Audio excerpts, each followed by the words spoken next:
Hey, what's going on guys? First Tech Up here. This is the Infinix Smart 3 Plus unboxing and review. The Infinix Smart 3 Plus is an entry-level device and also the list of Infinix devices. But it is a device that can't just be taken for granted. It is pretty basic with modern looks to it, 3 camera at the back and a stunning look at a very affordable rate. But before I begin, please kindly hit on that subscribe button to join this awesome family.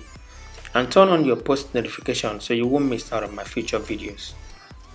Once you open the box, you're greeted with the device on top with a label that has its basic specs about the phone. But let's keep it aside and see what else is inside the box. Next up is a warranty card, a 5V charging brick with no support for fast charging, the earpiece that is pretty standard, a micro USB charging cable, the SIM ejector tool, the user manual and some other paperwork for X Club and declaration of conformity. We've got a plastic case that has some interesting drawing on it that gives it another look. And lastly, a film screen protector, and that's pretty much it inside the box. A moment of silence, let's take the shield off the display.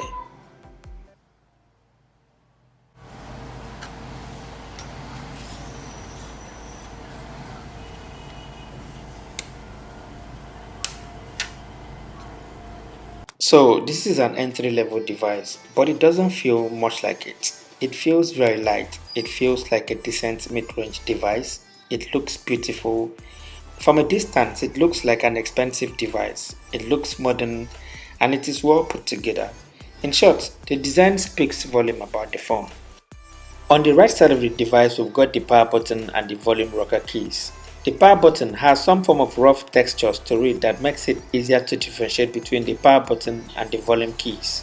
On the left, we've got the SIM slot that support dual nano SIM and a micro SD card. At the bottom, we've got the speaker grill, a micro USB charging port, a microphone, and a headphone jack. Then on top, we've got nothing. At the back, we've got the triple camera setup, a dual flash, the fingerprint scanner, the Infinix branding, and the smart branding at the lower part of the phone. In front is a 6.2-inch HD Plus display. Then on the water drop notch is the 8 megapixels AI low light selfie camera. What a name for a camera. This device is available in black just like what I have here, though Infinix calls it midnight black. Then there is sapphire cyan and a mocha brown. On the spec sheet, it's a MediaTek Helio A22 quad-core processor that is clocked at 2.0 GHz, paired with a 2 GB of RAM and a 32 GB of internal storage. XOS 5.0 Cheetah on top of Android 9 Pie, and what is keeping the lights running is a 3500 mAh battery. The 6.2-inch HD Plus display with 500 nits of brightness at 19.9 aspect ratio is decent enough for an entry-level device. It is sharp with good colors, good viewing angles, and it is bright enough to satisfy you. It's a 720 by 1520 resolution, so online videos is capped at 720p, and it is okay for the price. Performance is pretty basic. It is snappy for basic use, though you will definitely find it to be lagging at times when performing heavy tasks or when you have too many background apps running.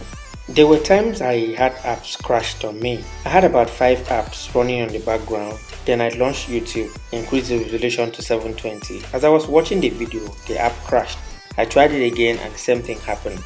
I checked and I noticed I had about 900 MB left on the memory, which tells that 2 GB of RAM isn't enough.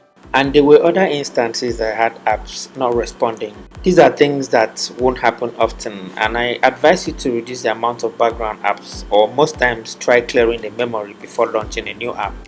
The XOS 5.0 Cheetah is backed with plenty of features like the smart panel, which quickly lets you launch apps without going deep into the app drawer to search for your favorite app. IK that makes it easier for you to look at your screen and read properly in dim light. Soft navigation keys that lets you switch between navigation keys and full screen gestures, and bunch of other features you expect from Android 9 Pie operating system.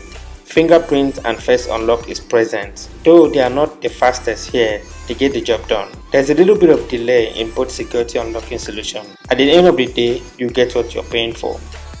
The 3500 mAh battery is more than average, and with Infinix AI power management feature, you should be able to squeeze out more juice that can last for a full day use. There is no complaint or whatsoever here. About the camera, it has a pretty decent camera interface with bunch of AI features that you can adjust to take your favorite pictures.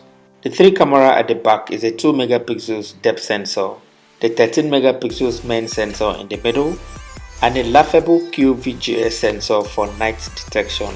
I can't really tell more than this. Our main concern here is the main sensor and the depth sensor, which is decent in taking good looking pictures in a well lit environment. The images I took appear to be decent enough with good amount of details and good color representation, though it is far away from something that will blow you away, and at the same time it is not something you cannot live with. And when you are ready to skin the camera alive, remember how much you paid to get it. The selfie camera is also okay, not perfect but okay. It should be able to cater for your social media uploads and also share among friends and families.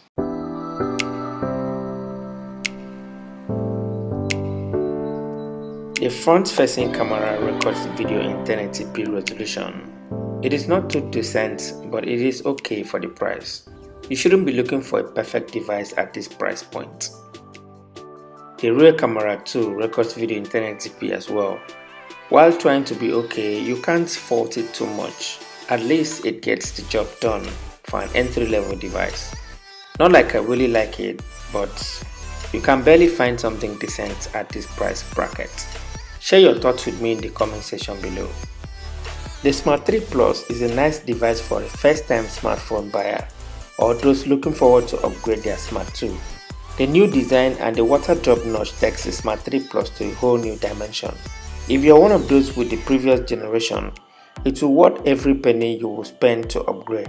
Or let's say you want to jump into the smartphone game. This is one of the ways to get in. So at 40,000 Naira, I highly recommend this device for someone on a very low budget or a first-time smartphone buyer.